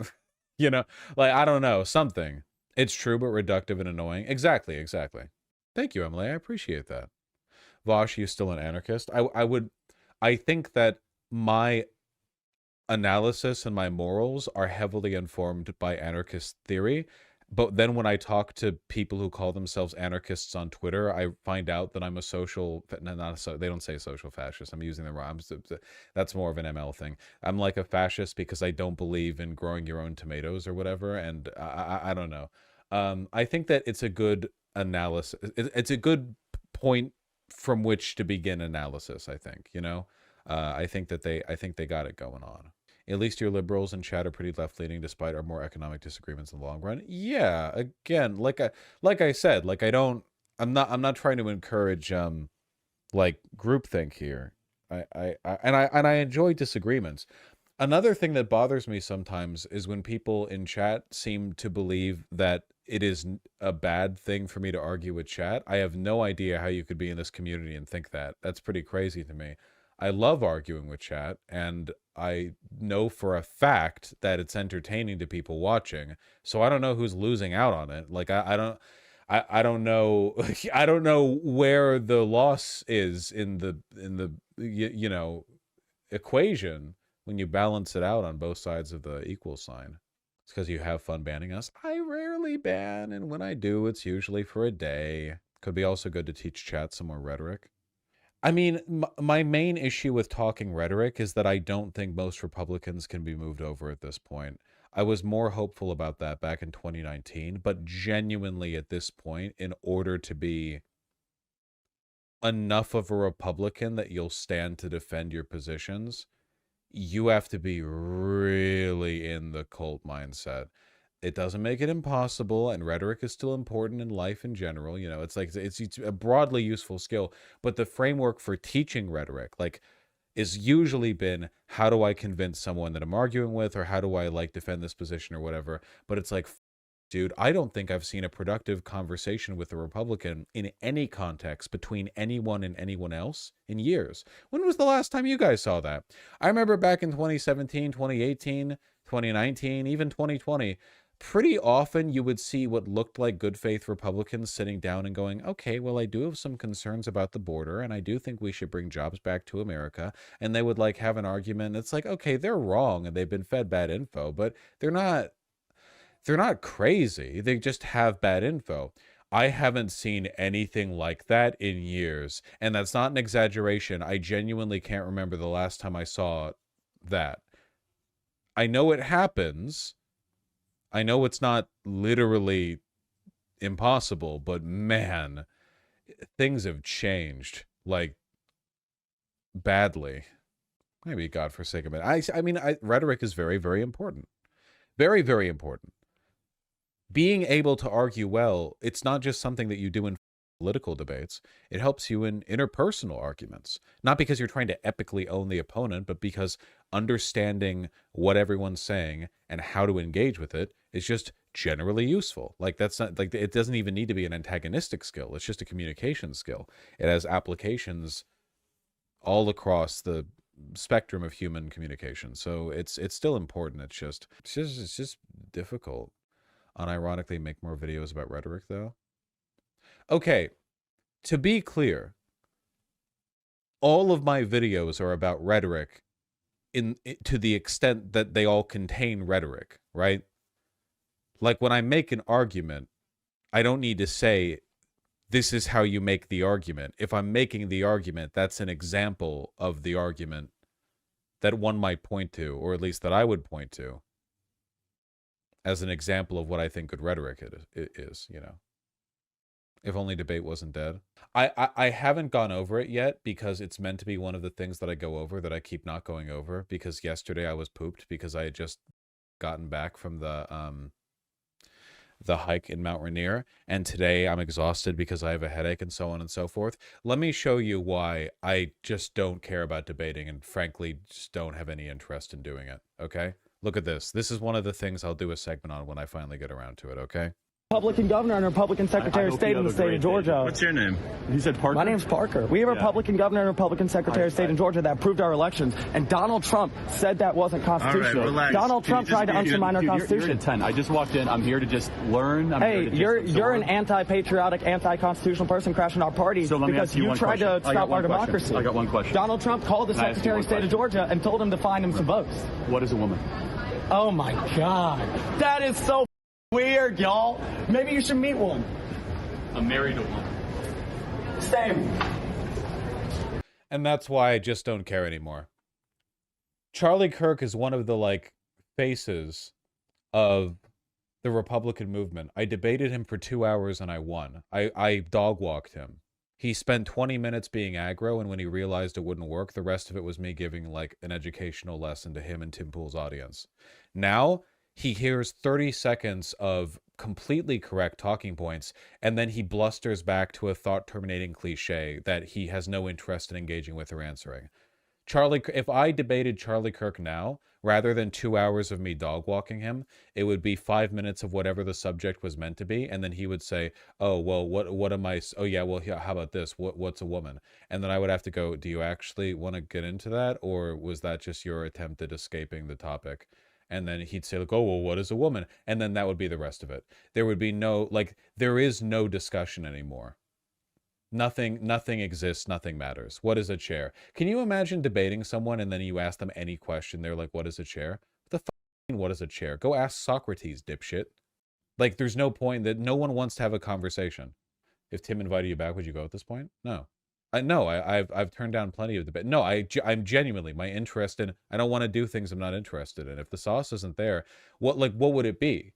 There's no longer an interest. No matter how good you are at debate, you always need both sides to be invested in doing it. Like, if I showed up for a debate and they just made like farting noises with their mouth, I can't make a good point in that environment. It requires two people engaging with some standard of mutual competency. It's just unfun. Like, it's not even a matter of performing well. It's just unfun. All of the rhetorical skills that I'm interested in, meaningless.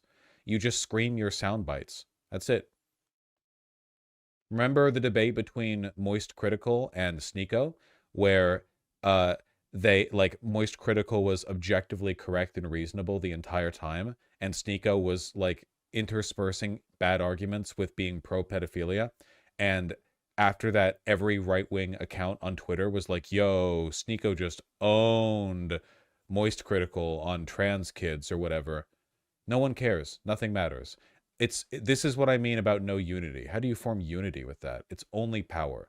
They don't care about anything else. They'll do or say anything. They don't believe in anything. Anti-empiricism is a core tenet of fascism.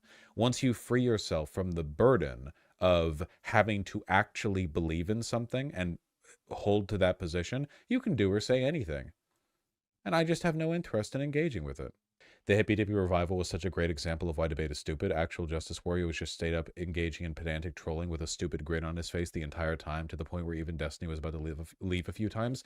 The right doesn't believe in truth anymore. There's no point. None of them. There is not a single right-leaning figure out there who would engage in a debate and be embarrassed if they performed poorly. In order for a person to be embarrassed that they perform poorly, there had to be any expectation whatsoever that they were going to participate in a meaningful way. That means not only are the participants, the pundits themselves, disinterested, their audiences are too. Nobody cares. It's all trolling at every level. I mean, when I went on Hippy Dippy, like, I don't know, 8 months ago or whatever, the only time the conversation boomed was when Alex Stein came over to sexually harass people in the call, and then people said he was awful, and then he just smiled and nothing mattered. Nothing matters. None of it matters. Nothing matters. There's no argument for or against. There's no point. You could deliver the best possible point. What, your audience agrees with you? Their audience doesn't. There's no way of moving over anyone because they don't come to that thinking... It's not like the old Sargon days where there are fans of Sargon of Akkad who think that he like has a correct point that other people aren't willing to discuss. It's a different era. I think, you know, I talk conservatives down quite a bit here. I think if anything, I don't talk them down enough. I think that people in my community and broadly still overestimate how much they believe in truth. I think debates against less mainstream figures are pointless, but don't you think more mainstream people with a broad appeal to non-voters have more of a point? I don't know. I don't know what that sentence means. Destiny straight up said when reviewing the conversation I lost by even engaging, "Hasn't that been like half the debates Destiny has done?" Pardon, I'm sure he does a lot of debates and I don't catch them, but I remember he said the same thing after debating Nick Fuentes on Fresh and Fit, where like, as it turns out, you can't actually have a debate when the opposition is just saying shit about Jews, and the hosts of the debate are also just saying shit about Jews, and you're just sitting there like, and you can say anything, true, false, good, bad, it doesn't matter. There's no relationship between what you say and the quality of your speech and what actually happens as a consequence. It's all just edgy blood sports. It's worse than blood sports, because in the blood sports era of debate, at least during that era, if you got a good zinger, that actually meant something. There was actual winning back in the blood sports days. If you fucked up and you got your ass trashed back in the blood sports days of debate, you could lose reputation for that. Now it doesn't matter. It's all clown shit. There's no it's complete nihilism. It might as well be like solipsistic. You scream into the void. Why would I participate in this? It's degrading to the human spirit. I mean, debates are good entertainment. Yeah, and people like Aiden Ross are especially entertaining to certain demographics of individuals. I will be entertaining doing things I enjoy doing. That's it. If you think I'm only entertaining when I'm doing a debate, why are you still watching? Right, you've been in a content drought for a while. But also, frankly, I think you have bad taste. I was there for my debates. I know what I'm like, I know what they're like, and I know what I'm like when I'm not debating. I think that I'm pretty entertaining across the board. If you're only there for the debate portion, I agree they were good, but life changes, man. You know? Like, that you have to accept that. I thought they were good. Yeah, man, I thought it was great back before I had a lower back injury. That was great. That was a great time of my life. But it's been a long time. I don't think there's anything wrong with enjoying watching debates. At the end of the day, I can only really get invested in stuff that I enjoy doing. And the debate space right now is nihilistic to a point that the thought of engaging with it is genuinely depressing. You know? I hope you all understand where I've never been humbled in a debate. Certainly I've had ones where my opponent had a good point or was a proficient speaker or anything. I've never had a moment where, like, afterwards I was like, I'm afraid of debating or anything. It's just, look at the last like 8 or 9 attempts at a debate. It's just miserable. I don't enjoy it. I don't think you guys enjoy it. I think you just have strong memories of like some key moments in the channel.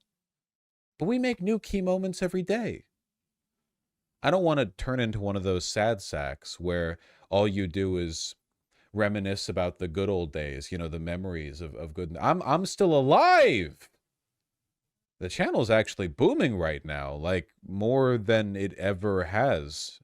I think it would be misguided of me to think of like, oh man, 3 years ago I had a big debate with, you know, such and such. Like, okay, yeah, that was good. I'm good now. I also think that I'm pretty good at news coverage too.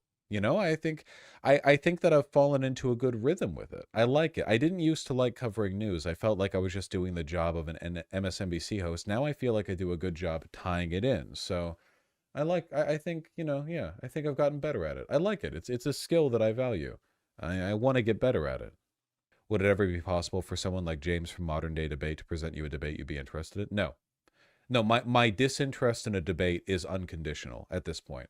And trust me, I've turned down debates that you guys might have thought that you'd be interested in seeing, but I know what the debate space is like, you know? Go take a look at Charlie versus Moist Critical. Go take a look at any of the debates that Destiny has done recently. I haven't seen them, but the debate space is the same for him as it is for me. It's the same space. Go look at him. Destiny's got problems, but he do be yapping. He knows how to talk. What are his conversations like? Do they look like they're full of mutual engagement? Do you come away from those conversations thinking, wow, that was a good use of his intelligence, his time? My guess is no. Maybe in some of them, but my guess is probably not. Probably not. Have you been invited on Piers Morgan debates? Yeah, like 4 times. Have you seen a Piers Morgan debate? Everyone shouting over each other for like 30 seconds of uninterrupted speaking. Then Piers Morgan like rolls a dice on what position he's going to hold that day to maximize the views that he gets for that particular discussion. And if you're like held in poor favor in the dog pile, then like everyone just talks over you. And then Piers Morgan like asks 3 people in a row, like everyone take 1 minute to disagree with the 2 seconds of position expressed by the person. Dude, Vosh, you turned down airtime on live TV. The Piers Morgan, the YouTube site. Is that on live TV? I think that's the online bit. I know he does stuff on TV, but that's a YouTube show. But also, yeah, I would turn down time on live TV. What point? You people are incredibly shiftless. When I say I don't want to do debates, why you're like, wow, not even for money? Are you what are you're weak? Did I stutter? It's not even principled. I just don't think it's fun. That's it. Do you not sympathize with that? You all have like myopic ambition brain where you're trying to think like, well, I would have simply grindsetted. What do you think I do this for? What do you do, a live TV appearance, not a debate? Well, sure. Yeah, I don't think I'm going to get that offer, but sure. If a person wants to come on because they have a disagreement with me, I don't necessarily have an issue with that. In my mind, there's a distinction between a person coming on because they have a disagreement and a debate. A debate carries with it expectations. You are there in a performative sense to disagree, right? But like right wingers never email me saying, hey, I have some disagreements, I want to come on. They say, hey, do you want to come on my show and have a debate? Massive difference between these two in terms of expectations, what's going to happen during it, who's benefiting, who's grifting, blah, blah, blah, blah, blah. If a person has disagreement, I mean, I argue with Chad all the time, right? Like if a person has disagreements, I'm totally willing to talk, even if it ends up turning into a debate, because it wasn't, the performative expectation wasn't set from the beginning. The kayfabe wasn't there, right? You enter it just like, okay, we have a disagreement. That's fine. I think there's a meaningful difference there. I would love to have a discussion about AI. No, AI is the devil. See, that was a debate. How famous does someone have to be to discuss something with you/debate? I used to say there's no threshold, but the God's honest truth is that unfortunately, you guys kind of ruined it for yourselves. It's the same reason we don't have call-in streams anymore. Because if you do call-in streams, like as is the case with people who just want to talk, it's trolls or very parasocial people. Like really parasocial people. I remember with the call-in streams, you would have the call-in debates, especially because people would like fake to disagreeing with me because they wanted to talk, and then they'd start giggling, and it just trained me to hear for when people are talking with a smile on their lips, which I got really good at because I could tell that they were being like, you know, like they were just and a lot of them weren't even trolling in the sense that they were trying to waste my time. They were just parasocial dipshits who wanted to talk to me but knew they couldn't by agreeing with me. So unfortunately, now you have to be some kind of famous to talk to me, because otherwise I'll just assume you're parasocial. I'm sorry, you know, I have a stream to manage here. It's not anything personal, you know? It's genuinely, it's not. I don't think, you know, I want to share the gratitude kind of like equally, but unfortunately, just logistically, it's not. Have you considered having mod screen calls? They did. People lied. They did. Trust me, you know, we've been down this road before. They lied to deceive the mods who screened them. People would come on to like be sexual towards me. Like it's tough. There's a reason why past a certain size, people stop doing that kind of thing. It's pretty easy to find smaller YouTubers who do a lot of community work like that, and not easy to find larger YouTubers who do. Remember the drunk OnlyFans girl? Yeah, I remember. Maybe subscriber only. No, trust me, no. Because again, like, you have to keep in mind, a big problem with this is the fact that I'm empathetic. A person who's parasocial enough that they really, really want to get my attention, I'm painfully aware of the fact that for a lot of these people, being in my community and being present in my community is a core component of their social life. I'm a pretty online person myself. I was in Destiny's community for a decade before I took off, you know? I know personally how aggravating or upsetting it can be to have issues with the online space that you consider like a home for yourself. And I would be unhappy being put in a position where I have to ban people for being freaky and parasocial, because I know that a lot of them would not be aware of what they're doing really, or would not, like, you know what I mean? Like, their behavior wouldn't be an issue if they were just in chat, but if they went on call with me, it would instantly become a great issue to me, and then they would have incurred for themselves a ban that they might have otherwise not gotten. You know what I'm talking about. It's just I do feel empathy for people in that position. It's just, you know, I don't want to talk to you. Raining Trees, you can email me, but my answer will be no. I haven't let anyone on my stream to talk in a long time, and it's definitely not going to change from any email or any proposition. You know, like, it would have to be pretty exceptional. I've turned down offers from prominent people. It's not an insult. It's just it's a stressor that I don't like. I feel like I'm at my best when I'm in 100% control of the situation on stream without call-ins or debates. I like that because I like treating it like a stand-up bit, you know? You've all probably noticed that, at least when I'm not watching the DNC, right? Because in that case, I have to spend 6 hours watching other people talk for the most part. I like to keep a pretty direct and strong cadence where we go from segment to segment to segment to segment to ramble to segment to stunlock, but I'm always talking. There's always the bit. And for me, that's meant to be a stand-up act. That's what I'm pulling from in my head, like, in terms of the flow, you know? And not to say I'm as funny as someone, you know, I don't think anyone can be super, super crazy funny doing improv for 4 hours all the time, but that's the beat that I try to hit, because for me it feels like that's how I keep the energy going, and that's why I don't do very long streams. Exactly, Tempest. Yeah, that's why I can't stream the way that Destiny or Hassan do, right? Where both of them tend to have longer, quieter pauses or more fluctuations in their viewership because they have pre-scheduled segments. Having a pre-scheduled segment during a stream for me would be a source of anxiety. The knowledge that I have a thing to do at X point in time, it makes me feel dread. I think it's a ADHD thing, or maybe, I don't know. This feeling of like the timer, you know, I can't stand that. It's one of those, it's like, you know, like I wake up at 8 a.m. and then I know I have a thing at 3 p.m. and I just feel like all the time from 8 a.m. to 3 p.m. or just me thinking about it, you know? So I don't like doing that for stream. I don't have the skill set to manage it. I'm not very good at dealing with that feeling. So I just prefer to have no schedules, no obligations, nothing. And that's when I have the most fun.